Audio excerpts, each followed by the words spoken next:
In this video, I'm going to show you how you can easily enable or disable cookies on your iPhone. Be sure to watch the video to the very end so you don't make any mistakes, and of course do not forget to like this video and subscribe to my channel.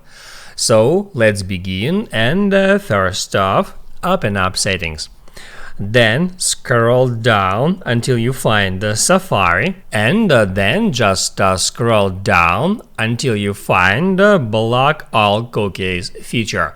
You can block all cookies simply by enabling it. Just hit at that feature to turn it on. It says that some websites may not work if you do this, so if you want to block all cookies, hit at Block All. And in the same way, you can allow all cookies by disabling this feature.